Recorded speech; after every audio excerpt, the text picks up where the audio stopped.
Tumsifu Yesu Kristo. Bwana Yesu asifiwe. Tumewahi kujiuliza kwamba ni kwa nini Bwana wetu Yesu Kristo alituambia tuwe na busara kama nyoka? Basi leo tutaliangalia swala hili. Lakini kwanza tuombe. Mtakatifu, mtakatifu, Bwana Mungu wa majeshi, tunakutukuza, tunakuabudu, tunakusujudu. Wewe ni Mungu mwaminifu, wewe ni Bwana, wewe ni Ebeneza, wewe ni Yawe, wewe ni El Shaddai, wewe ni El Roi. Tunaliinua jina lako, tunakutukuza. Baba, tunasema asante kwa siku njema ya leo. Asante Baba kwa zawadi ya uhai. Asante Baba kwa kutulinda. Asante Baba kwa kutupa fursa hii ya kukutana tena na kujifunza neno lako. Tunaomba Baba, neno lako likae kwa wingi ndani yetu ili liweze kutubadili na kutufanya tufanane na wewe. Ni katika jina la Kristo Bwana wetu tunaomba na kushukuru. Amen. Basi Bwana wetu Yesu Kristo anatuambia katika Injili ya Mathayo sura ya 10 mstari wa 16, anasema, angalieni, mimi nawatuma kama kondoo kati ya mbwa mwitu. Basi iweni na busara kama nyoka, kuwa watu wapole kama hua. Anasema tuwe na busara kama nyoka na kuwa na busara kama hua. Sasa hua ni njiwa ambaye tunafahamu upole wake, tunafahamu namna gani ambavyo ni mnyama, ni ndege ambaye ametulia, ni ndege ambaye hana tabu. Njiwa ni ishara ya hata amani na upendo. Kwa hiyo huyu sio mnyama ambaye tutamzungumzia leo. Nilipenda tuzungumzie habari ya nyoka. Kwa nini? Tunafahamu kwamba nyoka ndio mnyama aliyetumika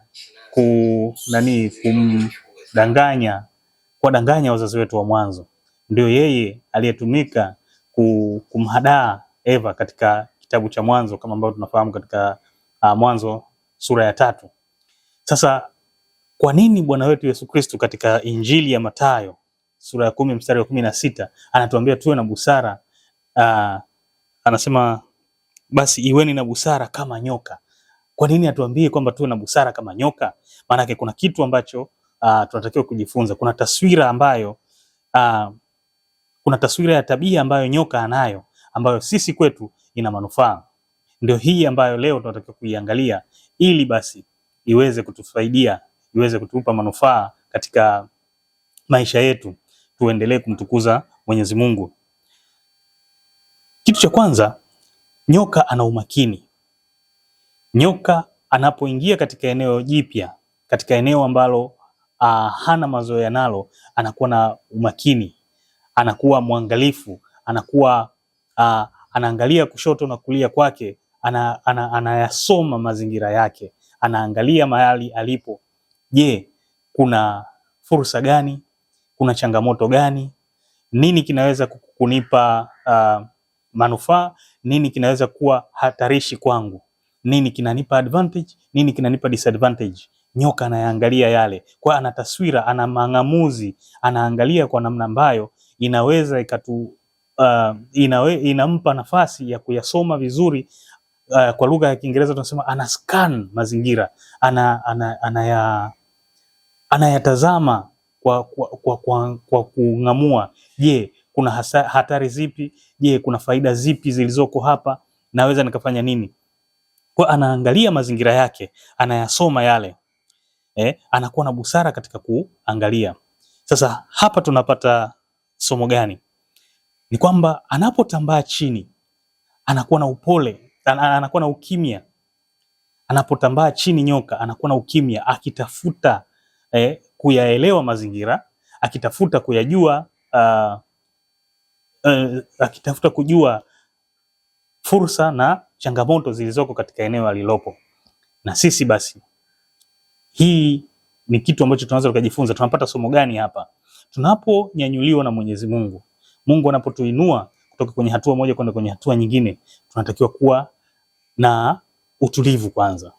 Tuyasome mazingira, tuangalie level ile tuliyonyanyuliwa mpaka kuifikia, ina fursa zipi, ina changamoto zipi, watu walioko katika level ile wanatendaje mambo yao. Kwa hiyo nyoka anaangalia fursa zile, anaangalia ni wakati gani atende kitu gani.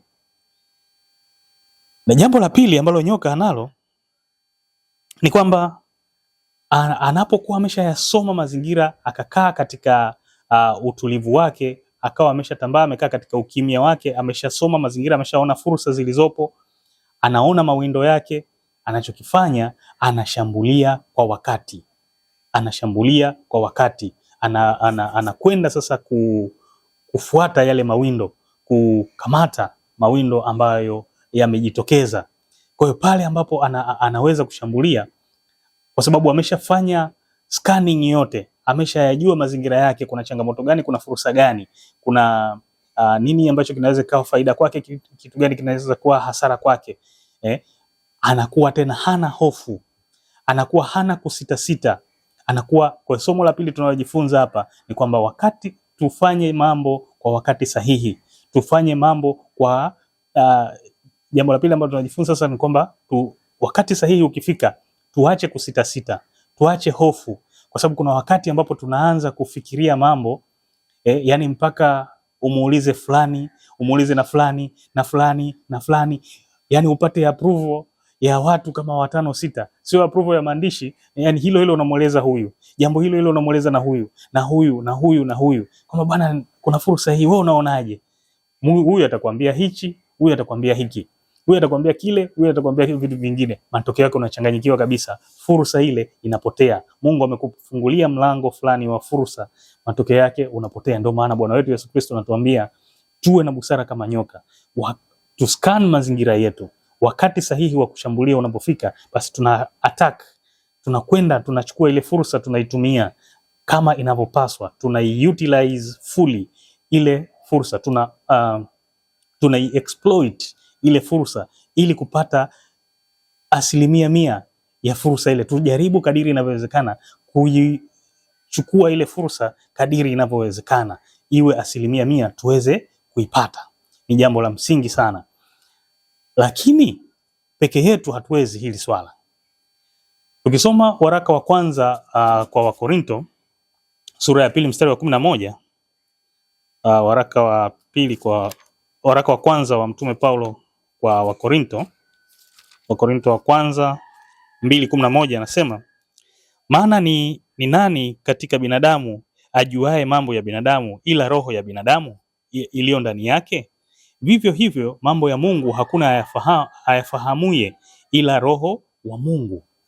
Kwa hiyo tunahitaji msaada wa roho wa Mungu kujua ni wakati gani sasa wa kufanya jambo, ni wakati gani wa kufanya maamuzi, ni wakati gani wa kuiendea ile fursa, ni wakati gani sasa wa kuitumia vilivyo ile fursa tuliyopewa na Mungu, ili tuweze kupata tuweze kui-exploit, kuitumia ipasavyo. Kwa hiyo anasema nani anayejua mambo yanayomhusu mtu kama roho yake mwenyewe? Kwa hiyo mimi huwezi kujua nafikiria nini sasa hivi, ila roho yangu inatambua mimi nafanya nini. Kwa hiyo tunaye roho wa Mungu ambaye anajua Mungu anataka nini, Mungu ametupa nini wakati gani.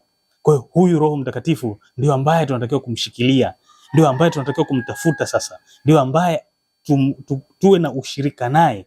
Tunapokuwa na ushirika naye ndio atatuonyesha ni wakati gani tufanye nini kifanyike kwa wakati gani na kwa namna gani. Kwa hiyo tunakuwa hatuna tena hofu, tunakuwa hatuna tena mashaka, tunakuwa hatuna tena kusitasita. Hii kusitasita ni mbaya sana, kuahirisha mambo. Waingereza wanasema procrastination. Inatumalizia fursa zetu, inatuondoa katika fursa. Sasa kuna mambo manne ambayo yanaweza kutusaidia kupata mwanga wa Roho Mtakatifu. Tunaupataje mwanga wa Roho Mtakatifu? Tunajifunza mambo manne. Jambo la kwanza ni kukutana na neno la Mungu. Tukisoma neno katika Wakorinto wa kwanza 3:18, Wakorinto wa pili samani, Wakorinto wa pili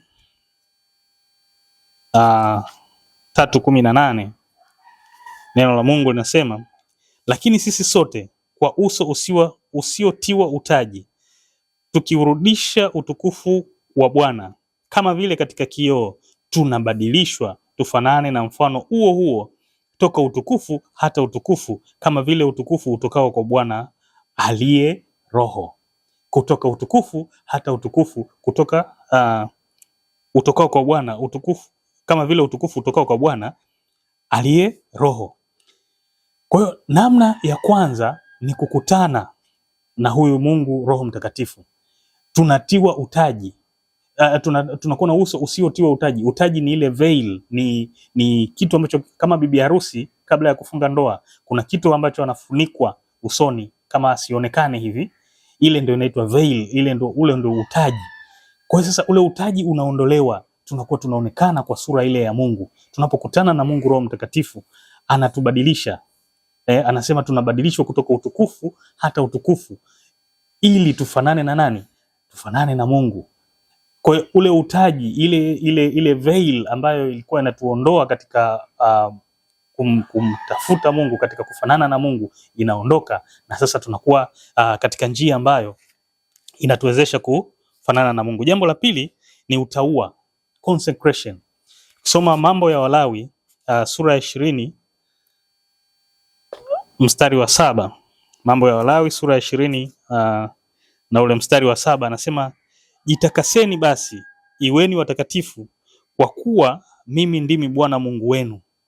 Jitakaseni basi, iweni watakatifu, kwa kuwa mimi Bwana Mungu wenu ni mtakatifu. Kwa hiyo na sisi tunatakiwa tuwe na utakatifu ule alionao Mungu wetu. Kwa hiyo kama Mungu ni mtakatifu, na sisi lazima tuwe watakatifu. Tujitakase, tuyaache maovu, tutembee katika njia njema. Hapa tulikuwa tunamwalika Mungu Roho Mtakatifu. Jambo la tatu ni utumishi, stewardship au service, kumtumikia Mungu na wanadamu. Tukisoma neno katika Kumbukumbu la Torati,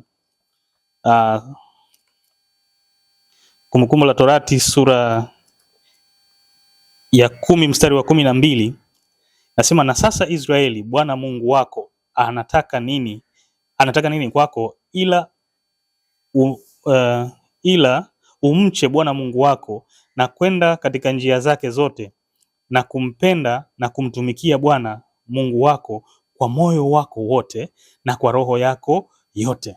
Kwa kumtumikia Bwana ni chanzo kingine cha kuwa karibu na Mungu Roho Mtakatifu. Pale ambapo tunafanya matendo yale ambayo yanampendeza Mungu, tunapofanya kazi za Mungu, tunapotenda kazi za Mungu, tunapotangaza neno, tunapohudumia watu, tunapofanya jambo lolote ambalo Mungu ametuagiza tulifanye, basi tunakuwa tunamkaribisha Mungu Roho Mtakatifu katika kupitia ule utumishi. Lakini jambo la nne ni maombi. Tukisoma Luka sura ya 18 mstari wa 1 anasema, akawaambia mfano ya kwamba imewapasa kumwomba Mungu siku zote, wala wasikate tamaa.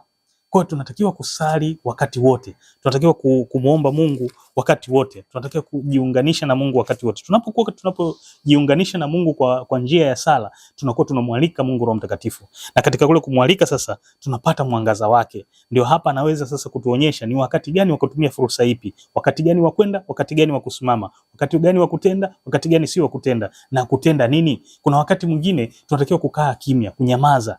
Kuna mambo mengine sio ya kureact, kuna mambo mengine sio ya kutenda, kuna mambo mengine ule ukimya wetu ndio jibu sahihi kwa wakati ule. Angalia Bwana wetu Yesu Kristo, anapigwa, anafanywa nini? Anaulizwa na mtu mpaka kama Pilato.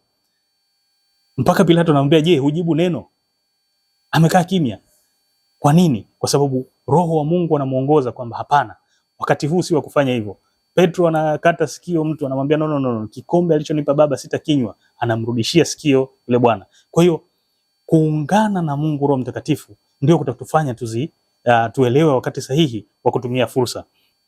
Lakini lazima tuyajue mapenzi ya Mungu. Tunayajuaje sasa mapenzi ya Mungu? Kuna namna 4 na zenyewe pia za kujua mapenzi ya Mungu. Namna ya kwanza ni kujitoa kikamilifu. Ukisoma Mathayo sura ya 16 mstari wa 24, Mathayo 16:24 nasema, wakati huo Yesu aliwaambia wanafunzi wake, mtu yeyote akitaka kunifuata na ajikane mwenyewe, ajitwike msalaba wake na anifuate. Lazima tujikane wenyewe. Lazima tuachane na mambo yale yanayotupa uzito, yale mambo ambayo yanatuondoa katika uwepo wa Mungu, yale ambayo yanatuzinga, tuondoke katika yale. tujitwike msalaba wetu na kumfuata Bwana wetu Yesu Kristo. Hapa tunakuwa tunajitoa kikamilifu, genuine surrender, tunajitoa wazima wazima. Kuna wimbo fulani unasema I give myself away so that you can use me. Tujitoe wazima wazima ili Mungu atutumie, tujikane wenyewe. Jambo la pili ni kusoma na kutafakari neno. Ukisoma Zaburi ya 119 mstari wa 130 unasema, kufafanusha maneno yako kwatia nuru, kunamfahamisha mjinga. Kufafanusha neno lako kunatia nini? Kunatia nuru na kumfahamisha mjinga. Mjinga ni mtu yeyote ambaye hana ufahamu fulani. Kwa tunapofafanusha maandiko, Mungu Roho Mtakatifu anaingia, anatupa maarifa, anatupa nini cha kufanya kutokana na mazingira yanayotukabili. Kwa neno la Mungu ni kitu ambacho tunatakiwa tuwe nacho, ni kitu ambacho tunatakiwa tuwe nacho in contact, tuwe nacho mara kwa mara, tuwe karibu nacho ili itusaidie kung'amua sasa mapenzi ya Mungu, kwa sababu katika neno la Mungu ndipo kuna kile ambacho Mungu anakitaka kwetu per season, per time, kwa muda na wakati sahihi. Lazima tujifunze kujua kuzihesabu siku, tujue kuyapata maarifa. Maarifa tunayapata wapi? Kutoka kwenye neno. Anasema katika Hosea 4:6, watu wangu wanaangamia kwa kukosa maarifa. Kwa hiyo lazima sasa turudi kupata maarifa katika neno lake. Jambo lingine ni kusali. Ukisoma Waefeso sura ya 6 mstari wa 18, Waefeso 6:18 nasema, kwa kusali kwa sala zote na maombi mkisali kila wakati katika Roho, mkikesha kwa jambo hilo na kudumu katika kuwaombea watakatifu wote. Tunaposema kwamba tusali, tukeshe tukiomba, haina maana kwamba wakati wote ni wakati wa kusali tusifanye mambo mengine. Hapana, ila moyo wetu uwe unamuelekea Bwana wakati wote. Moyo wetu uwe connected, yani kinachofanyika ni kwamba wakati tunapokuwa tunasali tunajiunganisha na Mungu. Ninaweza nikawa ninafanya kazi zangu nyingine, lakini akili yangu iko kwa Bwana. Ninaendelea kumtukuza Mungu, ninaendelea kumpa Mungu sifa na utukufu. Yani huku nikiendelea, kama ni kwenye laptop, kama ni kwenye randa, kama ni kwenye kujenga tofali, kama ni kufundisha, kama ni kwenye kompyuta, chochote kile. Wakati unaendelea kufanya kile, uko kwenye barabara unaendesha, chochote kile, uko darasani unasoma, lakini bado moyo wako huo unamuelekea Mungu. Na jambo la nne ni kusubiri. Sasa tukisoma neno katika Warumi sura ya 12 mstari wa 12 nasema, kwa kuwa mtu kwa tumaini mkifurahi, katika dhiki mkisubiri, katika kusali mkidumu. Katika dhiki mkisubiri. Kumbe kuna wakati ambapo itakuja dhiki. Haina maana kwamba tunapomtumikia Mungu yatakuwa tu ni mema tu yatakayokuja. Kuna dhiki fulani itakuja, lakini dhiki hii, ndio maana Bwana wetu Yesu Kristo anatuambia kwamba mtu hataishi kwa mkate tu, bali kwa kila neno litokalo kinywani mwa Bwana. Kwa hiyo maana yake ni kwamba kuna vyakula vya aina mbili tunavyotakiwa kula kila siku. Chakula cha kwanza ni chakula cha kawaida ambacho kinaulisha mwili, lakini chakula cha pili ambacho chenyewe ni muhimu, naweza kusema muhimu zaidi, ni chakula cha roho ambacho ni neno, linaulisha moyo. Tunapolisha roho zetu kwa neno, tunakuwa tunamkaribisha Mungu Roho Mtakatifu. Kwa hiyo tulisema ili tumuite Roho Mtakatifu kuna mambo manne kwa muhtasari. Jambo la kwanza ni kukutana na neno. Jambo la pili ni utauwa, consecration. Jambo la tatu ni utumishi, na jambo la nne ni maombi au kusali. Lakini pia lazima tupate tunawezaje kung'amua mapenzi ya Mungu. Jambo la kwanza ni kujitoa kikamilifu. Jambo la pili ni kusoma na kutafakari neno lake. Jambo la tatu ni kusali, na jambo la nne ni kusubiri.